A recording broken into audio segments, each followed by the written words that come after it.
Hi Booktube, this is Kelly. Thank you so much for watching my channel, Books I'm Not Reading. Happy holidays to everyone. I am still trying to keep the spirit of Christmas present here, but I did want to share with you my top 5 books that I read in 2023. This does not include any rereads, nor does it include any plays. But I was really surprised when I looked at the books that I'd read in 2023 and which books I actually gave 5 stars to. I had a lot of 4-star reads in 2023. And there's one book, and I don't have a copy of it, but I will talk about it, that I gave 4 stars to, but man, I've thought about it so much since then that yeah, I think that's gonna have to get bumped up. I actually had 2 books that I gave 5 stars to in 2023 that were nonfiction, which it's not that I don't read nonfiction, but I was a little surprised to see them crop up on this list. The first one is Braiding Sweetgrass by Robin Wall Kimmerer. I read this in November. I'm not sure if this is gonna stay a 5-star read because I haven't, after I finished reading it, I really thought about it, but since then it's already kind of starting to fade away a little bit, which is okay. Yeah, it's still a great book. I mean, I would still definitely recommend it as a read, but I just, yeah, it's disappearing, and I'm not totally sure why that is. The other nonfiction book, though, I do get why it was 5 stars, and I will still stand by my rating of that, and that is Parallel Lives, 5 Victorian Marriages by Phyllis Rose. And I had a subscriber recommend this book to me, and I put it on my wish list, and I got it. And I am so glad that someone drew my attention to this book. I had never heard of it before. I'd never seen it talked about on Booktube. And if you like reading about the Victorians, this is definitely something you need to add to your TBR. I did this as a buddy read with Joe Smith, and it just brought up so much discussion. It was really interesting to see how things worked, how things didn't work, but I really felt like it was kind of almost like a dollhouse, and each section I was opening up a door to a room and getting a glimpse of these different marriages. So, and some of them were people that I was vaguely, slightly familiar with, and some of them were people that I did know a little bit about already. But yeah, it's a great book, so I definitely recommend this one, especially if you're a big Victober fan. You need to get to this. So anyway, and thank you so much to the person who recommended and the person who bought it for me. I'm very grateful. Okay, the next 2 are also I'm pretty sure, yeah, they're both buddy reads. So A Fine Balance by Rohan Mystery. I gave 5 stars to this book. It is so sad. It's such a sad book. Man, I was really kind of devastated at the end of this one, but the writing is excellent. The storytelling is excellent. Really developed characters, and really a glimpse into that world and that time.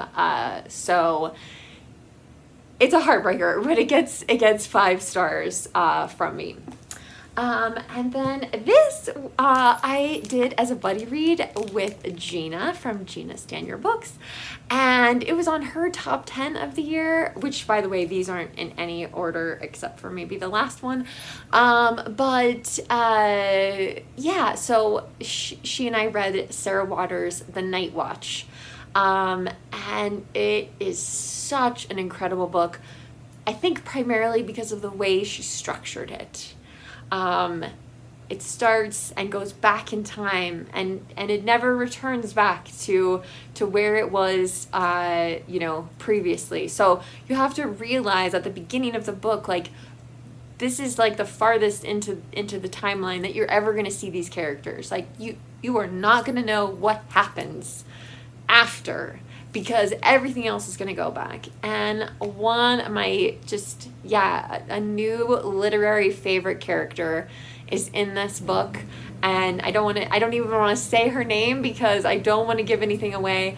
It's because it definitely is a book that could be spoiled, but I really, really recommend this book, and Gina and I had a great time reading this together.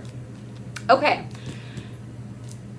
I do have a number one book of the year, but there's also like a couple books that I was a little surprised.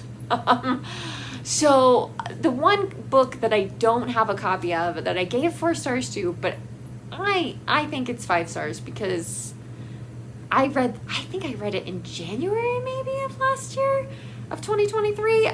So yeah, I don't know. And it's a book that all of you recommended that I read, which is My Name is Asher Lev by Chaim Potok. And of course, my copy fell apart. It was sold. But I do really want to get a copy of it, and I also want to read the sequel. I do have a Chaim Potok book on my high priority TBR for 2024, which is The Chosen. I'm super excited to read that based on, again, all the things that you guys have told me, but I did really, really love My Name is Asher Lev. And another book that I gave 4 stars to, but was such an incredible reading experience, was Mrs. Dalloway by Virginia Woolf. I read this with 2 other women. All 3 of us are married women. 2 of us don't have any children. But like, we were able to have it was just a very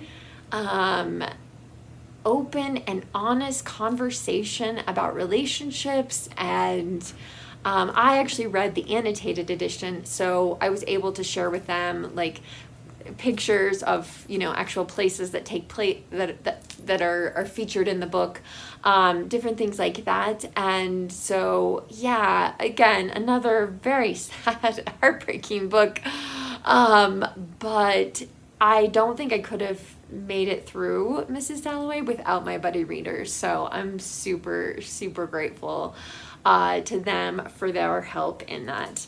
And finally, number one book of the year, and I know you guys already know. You know it's coming, don't you? Of course, it has to be Les Miserables by Victor Hugo.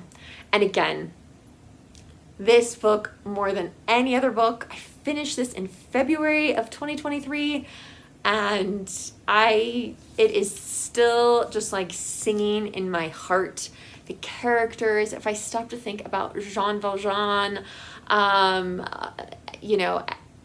watched different adaptations of the book, but like nothing, even the musical, as much as I love the musical, I'm just like, no, the book. And it's huge. Yes, like it is a huge book. It took me a while. You guys saw this in so many thumbnails over the last year. But I love it. I love it, because it just really takes you to this other world, this other time. And it really made me think about Victor Hugo and because he started it and then stopped it for a while, but I really think like he was trying to talk to the people in France at the time that, like at that current moment. There are not characters, but there are real people mentioned in this book, some of whom we know who they are, and some of whom are lost to history. Like, nobody knows who that person is, but they were probably a real person. It wasn't just somebody that Victor Hugo imagined. And I know there's also discussion about the tangents, and I think the tangents are important. I really, really do. Even though they can make it a challenging reading experience. For me, this is a translation by Julie Rose, and I heavily use the endnotes. And I know that for a lot of people, that takes them out of the reading experience. But for me, that I think was the biggest difference, is that I really benefited from reading the endnotes. And yeah, like it's a pain, like go back and forth. And you know, I didn't read every endnote in the entire book, but so many of them shed so much more light on Victor Hugo's world, and made you it just made it such a richer experience for me. So I know that there are people out there who are fans of the more recent translation of Les Miserables, which I think is maybe a Penguin classic, but I'll never let go of this edition and this particular translation, because it was just, yeah, it was just absolutely incredible. I loved it so much. I do have a review video of it, and I will link to that down below. What were your favorite books of 2023? What should I be adding to my TBR? What was a book that just, you know, captured your heart this year? So let me know in the comment section down below. As always, if you don't feel comfortable leaving a comment, you can leave an emoji or give this video a thumbs up. And if you're new to my channel, which there seem to be a lot of new people lately, I hope you'll click on the subscribe button and stick around to see some of my other videos. We'll be back soon with another bookish video, but in the meantime, remember to be kind to yourself and be kind to others. I'll talk to you soon. Bye.